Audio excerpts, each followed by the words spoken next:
Now from WATN, it's Local 24 This Week with Richard Ransom.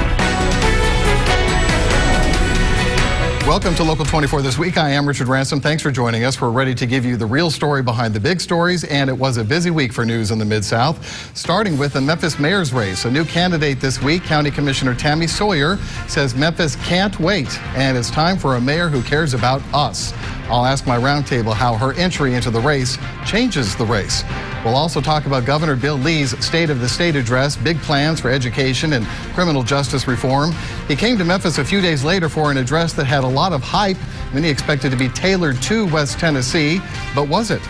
And the TVA tells the public a coal ash pond at its old plant in southwest Memphis doesn't have the protective layer we thought it did to protect our drinking water against possible arsenic contamination. We'll talk about the fallout from that too, but first I want to introduce to you my panel this morning. Local 24's Mike Matthews is here. We also have former Shelby County GOP Chairman Lee Mills and Local 24 political analyst and commentator Otis Sanford. Mike, I'm going to start with you because you covered the big announcement on Friday. Tammy Sawyer, the county commissioner, announcing she was getting into the race, running against two other candidates now. Willie Harrington has announced he's running, the former mayor, multiple terms, and the incumbent, Jim Strickland. What were your observations from the news conference? Don't hold your beginning first press conference in a cookie shop. That's what she did. It was held in a cookie shop in downtown. It's a nice idea. Well, it's a woman-owned business on International Women's Day, so that was That's right, and it was a nice idea. We were crammed in there beyond belief, you know. I think I sat on an oatmeal cookie. But it was a good idea. She has tremendous, very enthusiastic support. I think they had a pretty darn good crowd in there, maybe 100 people or so, to show that she was passionate. She made a pretty good speech. She didn't directly deal with one of the issues. One of the issues being, you've been in public life for about 6 months now. You haven't really done anything spectacular in the county commission. You haven't really passed anything yet, approved anything yet. Why are you now qualified to be mayor? She says problems that she's heard about, problems that she's been told about by the public indicate that we have to do something and we have to do it right now. And that's all well and good. But the question is, you know, is that going to be enough to get voters out there to not question the fact that she has no experience? Now, Governor Bill Lee doesn't have any experience. And yet he's running the state of, you know, Donald Trump was never elected. He's running the country. So for a lot of issues, it makes no difference at all. In this case, with a popular mayor, I think she might have problems. Well, one thing Bill Lee and President Trump did not have to address was what Tammy does have to address, and that is people voted for you with an expectation that you were going to be their county commissioner. And now within 6 months, you've changed your mind. And I think that's the issue, and I think that's the one that I've talked about a couple of times this past week. I don't think that there's any question that she brings a different dynamic to the race. She has been vocal. She's gotten a lot of media attention, although you have to question still her name recognition, how broad it really is. And I've heard some polls that say it's still not all that high. But I think that is the central question here, Richard. She ran for District 7 of the County Commission, won it, and now 6 months later she wants to move to higher ground.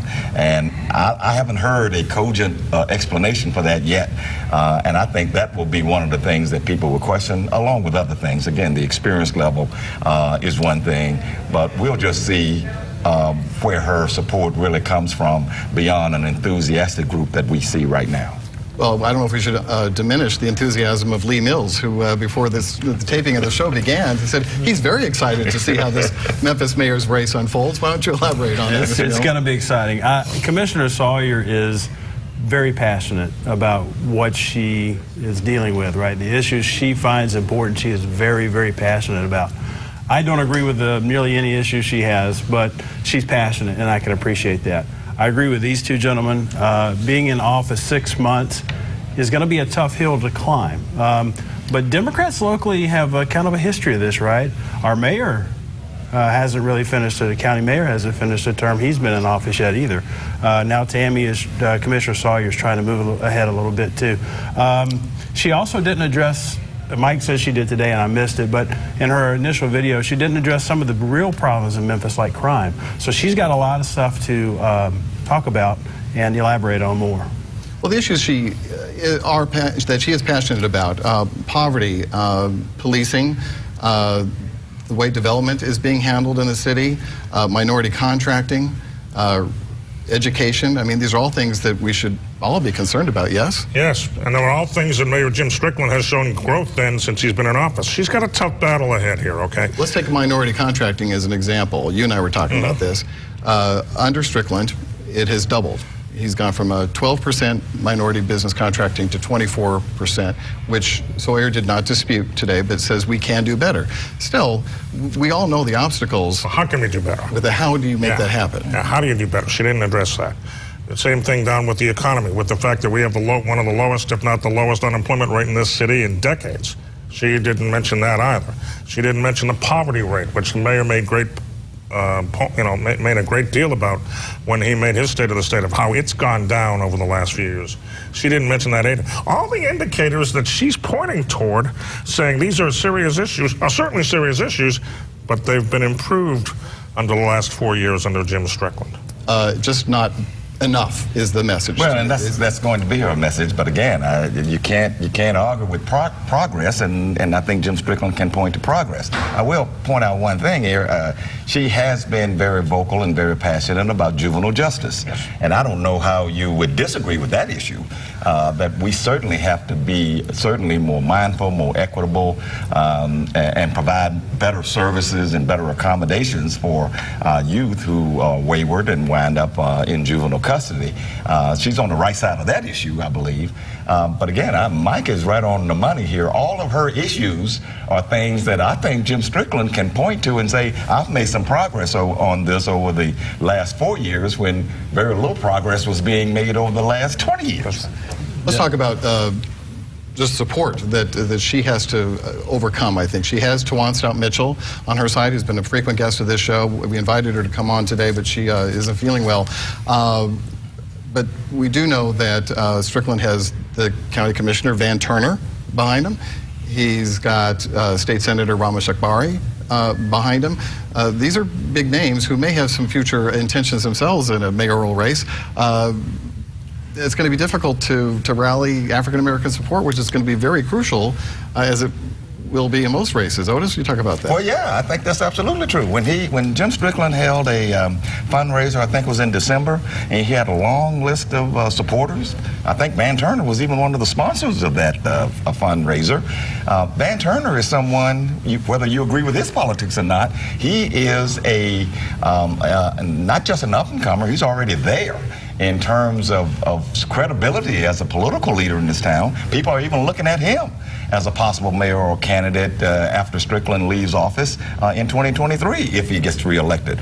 So, and also I noticed the other day that when Tammy Sawyer announced, Strickland's campaign posted a photograph of Strickland with county commissioners and made the point that 8 out of 10 county commissioners who live in Memphis and represent Memphis support his campaign. That was a little bit of a dig at the fact that here's County Commissioner Tammy Sawyer going against him. I think it was more than a little bit of a dig. Lee, any final observations from you about the race? Yeah, the one thing, she's winning today because she's in the news, and we haven't even talked about Willie Harrington, and we've been doing this for 8 minutes. So, well, we should mention we tried to get a comment from Dr. Harrington this week after we learned about the announcement and since, and Mike, he doesn't want to talk. If he's going to run a campaign, he needs to get serious. He needs to start getting out there, okay? This reminds me so much of the campaign he ran against Congressman Steve Cohen. Yeah, I'm going to run, and then he's just going to sit back and wait for the votes to happen.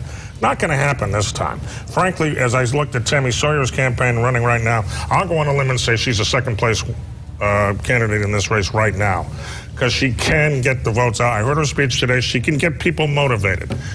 Mayor Harrington has got to get busy. Do you think he's serious, Lee? You think Dr. Harrington's still serious? Not yet. Not yet. He hasn't shown it. No, he hasn't shown it. Really Mayor Strickland has been a good Memphis mayor. Just from an outside observer, he has been a good Memphis mayor, and it's hard to beat an incumbent mayor that's doing a good job. So she has an uphill battle for sure. All right, and that's true in politics no matter what level you're talking about. If the candidate who's in the office seems to be showing some progress on the issues, it's hard to... Plus, he's term limited, so he won't be there forever. So a lot of voters are going to take that in consideration, too. All right, we have other issues we want to talk about this morning as well, not the least of which is the governor, Governor Bill Lee, who was in Memphis this week after giving his State of the State address, came to town to give an address specifically for West Tennessee, but really wasn't specifically for West Tennessee. We'll be right back.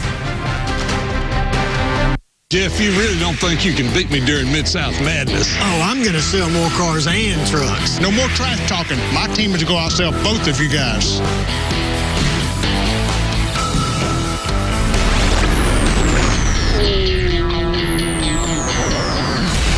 So that's how we're going to play?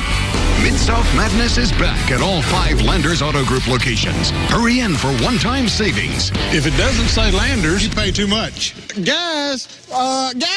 Tired of struggling with regular mirrors that don't adjust so you can't get close enough?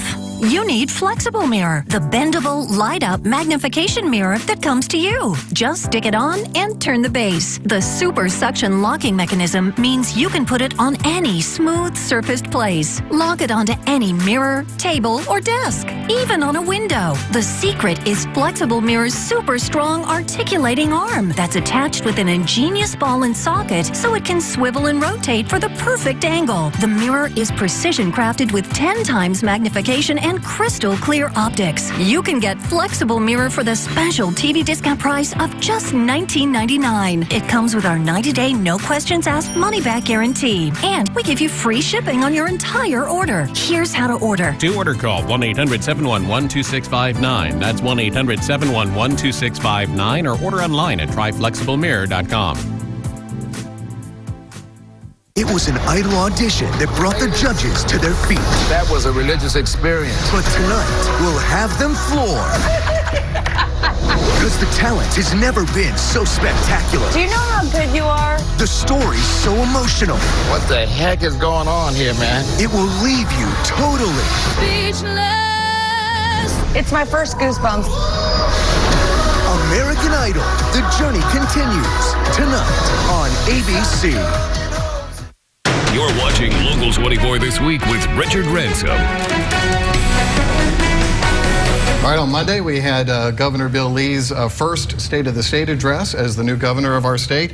And then on Thursday, he came to Memphis to give a State of the Region address. He gave another one in Knoxville that we were led to believe would be more regional specific. They made a big deal, his people did, about the fact that he was going to give a speech in all 3 grand divisions of Tennessee. Otis, you were at that speech at the University of Memphis on Thursday night and left disappointed. I was very disappointed. I'd like everybody, I think everybody else in the room except for Governor Lee and maybe his close advisors, we were expecting a speech that was tailored for Memphis, Shelby County, and West Tennessee, and we got absolutely none of that. It was the exact same speech, all the way down to the cliches about locking them up and throwing away the key and some other things that he said on Monday night in a statewide televised speech that everybody saw. I was thoroughly disappointed. I talked to one state representative, Larry Miller. He would not use the word disappointed, but he said he was concerned. I mean, he came there looking for it. I also talked to Lane Wiseman, the deputy governor, and his excuse was, well, we've been traveling so much this week, we didn't have time to put together a second speech. But that's what people came there looking for. And the only reference he made to Memphis really was to repeat Jim Strickland's motto of Memphis has momentum, and to make a passing reference to Indigo Ag, the new company that's coming to town. Everything else was exactly the way it said, the way he said it on Monday, including all the anecdotes. I was totally disappointed. What say you, Mr. Mills? Well, I had a previous engagement, so I couldn't make it, but I'm a big supporter of Governor Lee. I would be disappointed that he didn't address that West Tennessee, but a lot of his a lot of his speech did deal with issues that we're dealing with in Memphis. Well, education, the school vouchers, which he calls ESAs, the criminal justice reform, all would obviously have impact here. So a lot of those things that he spoke of in the speech were about Shelby County in particular. But you know, if you go to somebody's church or you go to somebody's school, you try to talk about that church or that school. I agree. He did not do that at all in this speech, and that's what left me. I'm not going to criticize him because I wasn't there and I didn't hear the speech. I trust you, but I think he has good intentions. Today he's out and about in Shelby County. He's at the Agri Center doing things in Shelby County, so he's going to be good for Shelby County in the long run. Mike, the big thing that is also true, though, is if you want media coverage, you better keep it interesting and give folks a reason to show up. Next year, if he tries to do the same thing after a State of the State, I can see assignment editors at the local newsroom saying, you know, last year was just the same thing. Yeah. We're not going to come. You can't. You've got to keep it interesting. You've got to try to keep it interesting. Even, you know, you can do a local speech, just change a few things here and there and get it in there, and you're okay. You know, you can mention it. I mean, comedians come to cities and always try to work in things about the city they're in. Governors should try to do the same thing. But overall, I mean, I thought his State of the State was fine, and I thought for those who didn't see the State of the State, the speech was probably fine too. I think, you know, I'm willing. Bill Lee has been an interesting governor so far for me, and I'm really interested to see where he goes from here. Yeah, behind the scenes, they got a little work to do there. As you look at his platform, or what do you want to call it, his goals, his agenda for his first year in office, what do you think has the biggest chance of having success, Otis, and where do you think he's going to meet some real obstacles? Well, that's a good question. I think a lot of his success will go along with what the state legislature wants to do. And of course, the state legislature is spending a lot of time on another abortion bill that he said he would, the heartbeat bill. He said the other night that he would sign that. I don't know where he's headed on health care. He is barely given a mention to the rural hospitals that are closing. I think probably his biggest success will be on that criminal justice reform piece that a lot of other governors are doing as well. The president did that last year as well. I think that will probably be his most successful. But the other stuff is really just going to be very conservative-oriented legislation that will create a fight with the Democrats. What was interesting in the Haslam term was the instances in which that Republican would choose to differ from his legislators and would maybe break away from them. I don't see that happening as much. Do you? No, Governor Lee's a little more conservative than Governor Haslam was. Maybe a lot more conservative than Governor Haslam. But I agree with Otis. The criminal justice reform is going to be big, and I think you'll see a lot of gains in the vocational training and the educational things that he'll try to do. The ESAs, the educational savings accounts, we'll see how those work. I think that's more of an experiment for the first couple of years, starting with Shelby County. A lot of Republicans aren't happy about those, so he's going to have a lot of party infighting when it comes to that, but we'll see how they work out. Mike? You know, mostly the way I look at it is the governor's office in Tennessee is a weak office. Okay, the strength is in the legislature. The strength comes from either the lieutenant governor or the speaker of the House. They have actually, I think, have more power than Governor Lee does. So he can sit there and say what he wants. Bill Haslam found this out. You can sit there and propose all these bills you want. If the legislature doesn't want it, he's not getting it. So that's where his work needs to be, with trying to convince legislators of these things he wants. And he's got to try to do a better job than Governor Haslam did, because Governor Haslam had a lot of troubles with that. Yeah, that was definitely a struggle. Go ahead. And I just can't emphasize enough that there's high contention with this heartbeat bill that was passed by the House the other day. There's questions about whether it will survive constitutional challenges. They even tried to build in an amendment to say, well, if it does get struck down, then we go back to what we had originally said, I think about a 20-week ban on abortions, which tells me they think it probably does not have a chance to survive constitutionally and in the courts, and they're fighting each other over that. And Bill Lee has said he will sign it. It'll be interesting to see where that goes. Well, even the leadership in the Republican Party there is having some disagreements in the legislature. Right. When we take a break, we're going to come back. We're going to talk about the TVA, not only the coal ash pond and some disturbing developments there, but Mayor Strickland saying he's willing to maybe take on TVA as well. We'll be right back. Memphis Gold and Diamond exclusive will beat any price in town. We offer custom-made jewelry, layaway, and repair. We pay top dollar or trade your jewelry. Come see Mufasa. Memphis Gold and Diamonds exclusive. We will take care of you like family. Imagine if I told you you could drive any car you wanted. Which car would you choose? What if I told you that no matter which car you chose, it would all cost the same? Most people would choose a car with the greatest track record, high performance, outstanding reviews, trusted by millions. Almost all lawyers charge the same, but only a few can boast the performance and track record of Morgan & Morgan. There's only one Morgan & Morgan, forthepeople.com. Wait, Xfinity lets me choose from crazy fast internet speeds and pick the types of channels I want? Yep, now you can get a package that's just right for you. This is the best day of my life. Oh boy. I mean, this is the fourth best day of my life. Get more of what you want and less of what you don't. You think so? Yeah. Now that's simple, easy, awesome. For a limited time, get started for $39.99 a month for 12 months and see how you can customize your TV experience. Click, call, or visit an Xfinity store today.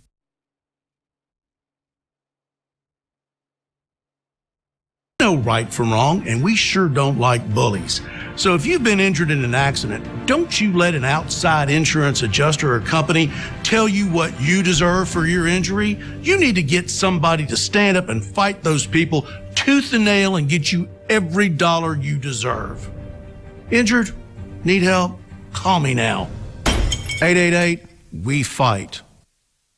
If you have a design in mind, Memphis Gold and Diamond can make it for you. And Mufasa will match or beat any price. Plus, we repair any broken jewelry like new again. Memphis Gold and Diamond, 4275 Elvis Presley Boulevard.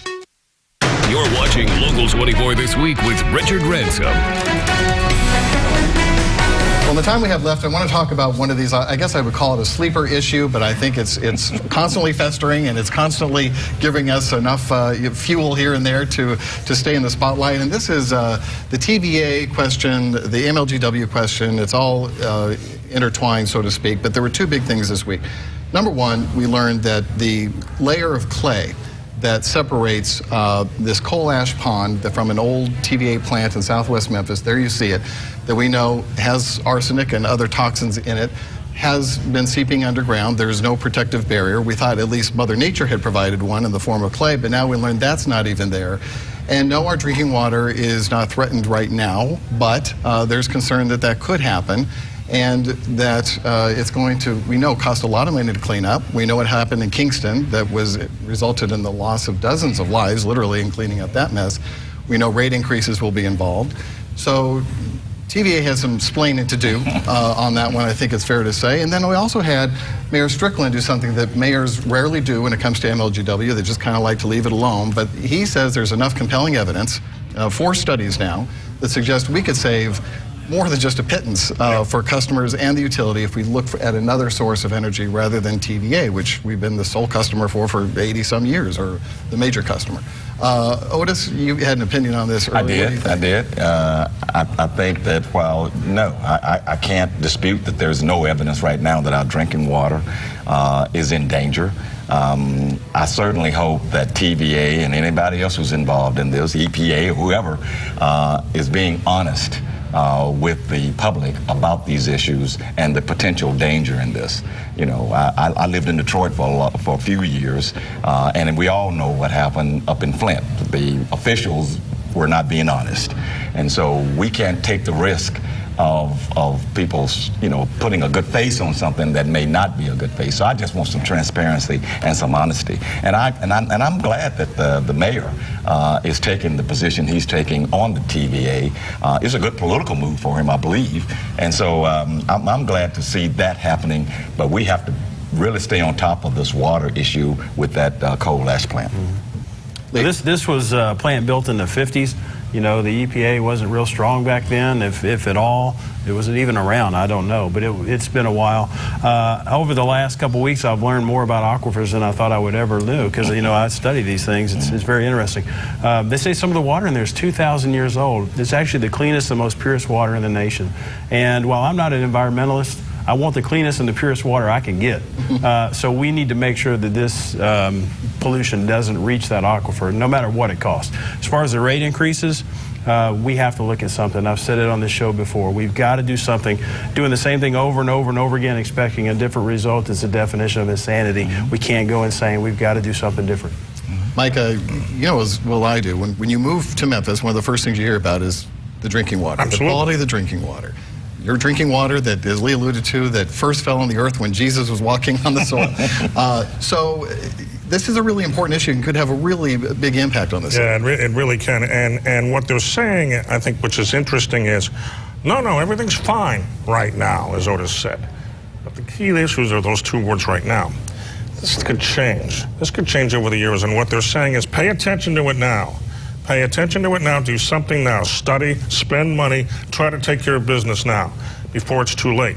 These two wells they're using right now aren't being used in the drinking water system. Good. But how do I know it hasn't seeped into other areas? Right. How do we know that? We don't. You're going to need an awful lot of work. You also broke the story this week about the mayor saying he wants to insert himself and get personally involved in this, possibly finding a cheaper source of energy than TVA. Well, as he said this morning, as Lee said, you can't keep doing the same stuff over and over and over again. I want to raise rates. I want to raise rates, and the city council gets it on an election year, and they're like, we're not going to raise rates. So you still have the same system going on, the same problems going on. So what they're saying now is attack it from the other angle. Attack it from how much you're spending for electricity. Is TVA costing so much? Mayor Strickland, he knows this is a good, hot political issue. So him getting involved in it is, like I said, the first time since Mayor Harrington, who tried to sell Memphis Light Gas and Water more than 20 years ago, it's the first time I remember a mayor really jumping into this issue, saying something needs to be done. Well, you have two big bureaucracies here in the TVA and MLGW. And when you've been married for 80 years, I think part of the problem is it's hard to ask for a divorce. Or so I hear. It was pretty easy for me after 2 years. I don't know about 80 years. I mean, don't forget, though, that John Ryder is now on the TVA board. That can help Memphis. Okay. Right. I agree with that. All right, we'll be right back.